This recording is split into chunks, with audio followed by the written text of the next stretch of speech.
Hello viewers, welcome to ஆச்சி சமையல். இன்றைக்கி நம்ம பார்க்க போகிற டிஷ் வந்து ஹோம்மேட் பீட்ரூட் ஸ்பெகத்தி எப்படி பண்ணுறதுன்னு பார்க்கலாம்.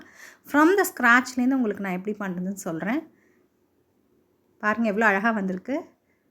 ஸோ நம்ம இப்போ ஒரு பவுல் எடுத்துகிட்டு அதில் தண்ணி வச்சுக்கோங்க கொஞ்சமாக. அந்த தண்ணி நல்லா கொதித்து பபுள் வரட்டும்.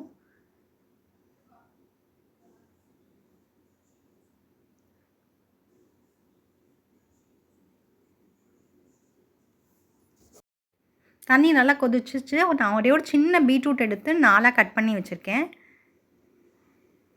ஸோ இது நல்லா வேகட்டும். இப்போ பாருங்கள் பீட்ரூட் வெந்துருச்சான்னு செக் பண்ணலாம்.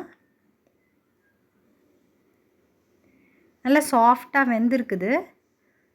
ஸோ இதை ஆஃப் பண்ணிவிட்டு நம்ம மிக்சியில் வந்து ஆறினோன்னு அரைச்சிட்டு வந்துடலாம்.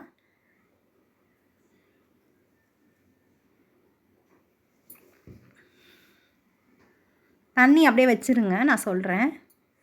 பாருங்கள் ஆறினோன்னு நம்ம வந்து நல்லா அரைச்சாச்சு. நான் வந்து 1 கப் வந்து கோதுமை மாவை எடுத்திருக்கேன். அதில் அரைச்ச அந்த பீட்ரூட் விழுதை போட்டுக்கோங்க.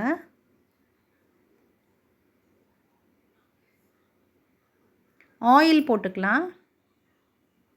கொஞ்சோண்டு உப்பு தேவையான அளவு எல்லாம் போட்டு நல்லா மிக்ஸ் பண்ணிவிட்டு, உப்பு எல்லா இடத்துலையும் படுற மாதிரி மிக்ஸ் பண்ணிக்கோங்க. இன்னும் கொஞ்சம் ஆயில் ஊற்றிட்டு நல்லா சப்பாத்தி மாவு மாதிரி நல்லா சாஃப்டாக பிசைஞ்சுக்கோங்க.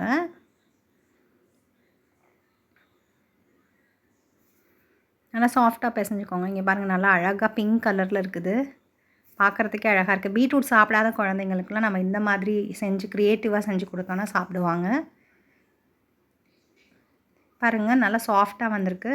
ஸோ இது வந்து ஒரு 10 மினிட்ஸ் நம்ம வந்து மூடி வச்சிடலாம். ஆயிடுச்சு 10 மினிட்ஸு. பாருங்கள் நான் அந்த டவ் வந்து 4ஆக கட் பண்ணியிருக்கேன்.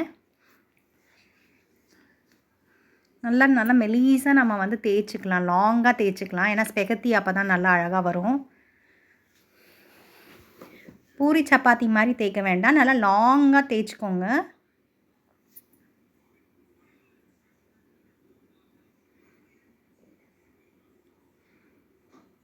திருப்பி போட்டு நல்லா மெலீஸாக தேய்ச்சிக்கோங்க. ஒட்டாமல் இருக்கிறதுக்கு மாவு போட்டுக்கோங்க. பாருங்கள் நல்லா லாங்காக தேய்ச்சாச்சு. எல்லா இடமும் ஈவனாக மெலிசாக இருக்கான்னு பார்த்துக்கோங்க. அந்த சைடில் இருக்கிறதெல்லாம் வெட்டி ஈவனாக எடுத்துக்கலாம், அதெல்லாம் வேண்டாம். இப்போ பாருங்கள் அழகாக வந்து மெலிசாக வெட்டி எடுத்திங்கன்னா அழகான ஸ்பெகத்தி உங்களுக்கு கிடைக்கும். ரொம்ப லாங் ஸ்பெகத்தி நம்மளாக செஞ்சு சாப்பிடும்போது அதோட சந்தோஷமே தனிங்க. நீங்கள் அது மாதிரி செஞ்சு சாப்பிட்டு பாருங்கள். ஆனால் கொஞ்சம் வேலை நிறையா இருக்கும். பாருங்கள் இன்னும் ஒரு 3 பீஸ் இருக்குது, அதையும் இது மாதிரி பண்ணிக்கலாம். பண்ணியாச்சு, கட் பண்ணியாச்சு. இது நல்ல மாவு கடைசியாக ஃபைனாக மாவு போட்டு எல்லாத்தையும் மிக்ஸ் பண்ணிக்கோங்க. ஏன்னா ஒட்டாமல் அப்போ தான் வரும்.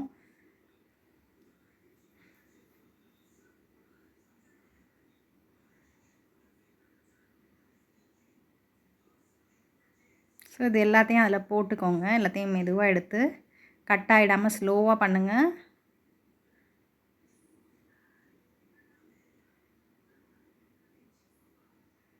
மாவில் நல்லா டஸ்ட் பண்ணிக்கோங்க. இப்போ எடுத்தது இதையும் அதில் எல்லாத்தையும் போட்டுட்டு இன்னும் ஸ்பெகத்தி ரெடி ஆகலை. இப்போ பாருங்கள் அடுப்பில் ஒரு கடாய் வச்சுருக்கோம். தண்ணி வந்து ஒரு 2 டம்ளர் ஊற்றிக்கிறோம்.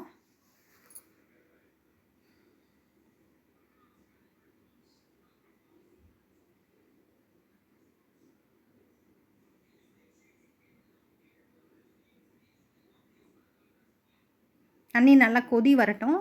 ஆயில் ஊற்றிக்கோங்க. ஏன்னு வச்சுக்கோங்க, ஸ்பெகத்தி வந்து நம்மளுக்கு ஒட்டாமல் இருக்கும். அப்போ தான் வந்து ஒன்று ஒன்றா ஒட்டாமல் இருக்கும். உப்பு கொஞ்சம் போட்டுக்கிறோம். ஆல்ரெடி ஸ்பெகத்தி பிசையும் போது உப்பு இருக்குது, இதுலேயும் லேசாக போட்டுக்கலாம். இப்போ பாருங்கள் கட் பண்ண ஸ்பெகத்தி எல்லாம் எடுத்து அதில் போட்டுக்கோங்க. பொறுமையாக போடுங்க, ஏன்னா கட் ஆகிடுச்சுன்னா நல்லா இருக்காது சாப்பிடும்போது, நீட்டாக வராது. ஸோ ரொம்ப ஸ்லோவாக பண்ணுங்கள். இதை பண்ணும்போது பொறுமை ரொம்ப முக்கியம். ஸோ அழகாக இது எல்லாமே போட்டாச்சு பாருங்கள். பார்க்குறதுக்கே கலர்ஃபுல்லாக இருக்குது. ஒரு 2 கொதி வந்ததுக்கப்புறம் தான் ஸ்டார்ட் ஆகுது. ஒரு 5 மினிட்ஸ் எடுக்கும் இது வேகிறதுக்கு. இங்கே பாருங்கள் 2 கொதி வந்துருச்சு. வந்ததுக்கப்புறம் நம்ம என்ன பண்ணணும், இதை பாருங்கள் வெந்துருச்சான்னு செக் பண்ணிக்கோங்க. வெந்துருச்சு, நல்லாவே வெந்துருச்சு. ஸ்ட்ரெயினர் வச்சு இதை வந்து நம்ம அழகாக மெதுவாக கொதிக்கும் பார்த்து மெதுவாக அதை வந்து வடிகட்டிக்கிறோம். எவ்வளோ அழகாக வெந்து வந்திருக்கு பாருங்கள். நீங்களே ஸ்பெகத்தி பார்த்தீங்கன்னா தெரியும். இந்த மழைக்கு செஞ்சு சாப்பிட்டிங்கன்னா எதமாக இருக்கும். ஸோ நல்லா வெந்துருச்சு பாருங்கள். ஆற விடுங்க, அப்போ தான் ஒன்று ஒன்றா இருக்கும். இதை எப்படி ஃபைனலாக பண்ணலான்னு சொல்கிறேன் பாருங்கள். இப்போ ஸ்பெகத்தி ரெடி ஆகிடுச்சு. அடுத்த திருப்பி சேம் கடாய் வச்சுட்டு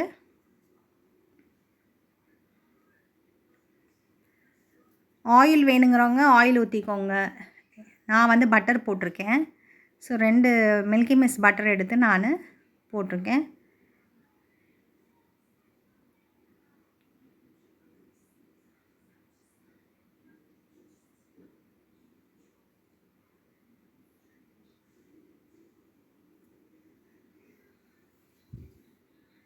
பாருங்கள் பட்டர் மெல்ட் ஆக போகுது.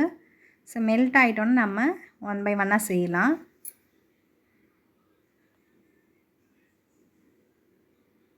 இப்போ கார்லிக் வந்து ரொம்ப ஃபைனாக சாப் பண்ணது ஒரு 10 எடுத்துக்கோங்க. 10 நம்பர் எடுத்துகிட்டு ஃபைனாக சாப் பண்ண கார்லிக்கை நான் போட்டு நல்லா வதக்குறேன்.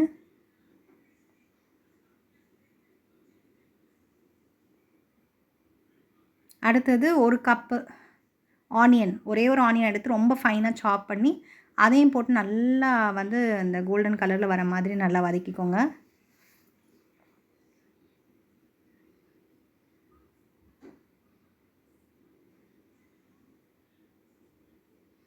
உப்பு லேசாக போட்டுக்கோங்க. ஏன்னா முன்னாடியும் உப்பு போட்டிருக்கோம் வேகிறதுக்கு. ஸோ இது ஆனியனுக்கு தேவையான உப்பு லேசாக போட்டிருக்கோம். நல்லா வதங்கிட்டோம். வதங்கிட்டோன்னா அடுத்த ஸ்டெப் பாருங்கள். இப்போ நான் காரத்துக்காக நான் என்ன பண்ணுறேன், சில்லி ஃப்ளேக்ஸ் இருக்குல்ல அது போட்டுக்கிறேன்.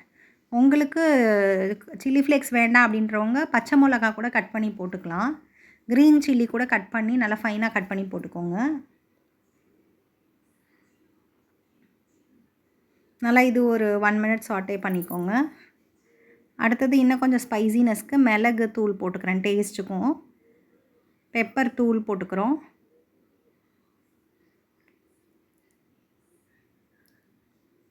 ஸோ நல்லா வதங்கட்டும். இப்போ ஆறிடுச்சு ஸ்பெகத்தி வச்சுருக்கோம்ல, ஸோ அதையும் எடுத்து இந்த மெதுவாக போடுங்க. ஸோ பீட்ரூட் பிடிக்காத குழந்தைங்கலாம் இந்த மாதிரி செஞ்சு கொடுத்தீங்கன்னா கண்டிப்பாக சாப்பிடுவாங்க. ஸோ ஹெல்தி டிஷ்ஷும் கூட. இன்னும் டேஸ்ட் என்ஹான்ஸ் பண்ண நான் வந்து சீஸ் வந்து கிரேட் பண்ணி போட்டிருக்கேன் மேலே. உங்களுக்கு வேணும்னா போட்டுக்கோங்க. இங்கே பாருங்கள் ரொம்ப அழகாக கெச்சப், டொமேட்டோ கெச்சப் வச்சு நம்ம சர்வ் பண்ணியிருக்கோம். ரொம்ப அருமையான டேஸ்ட்டில் இருக்குது. நீங்களும் செஞ்சு பார்த்து கமெண்ட் பண்ணுங்கள். வீடியோவை மறக்காமல் லைக் பண்ணுங்கள், சப்போர்ட் பண்ணுங்கள் ஃப்ரெண்ட்ஸ். கீப் ஷேரிங், சப்ஸ்கிரைப் மறந்துடாதீங்க. தேங்க்யூ ஃபார் வாட்சிங் ஆச்சி சமையல். பாய் பாய்.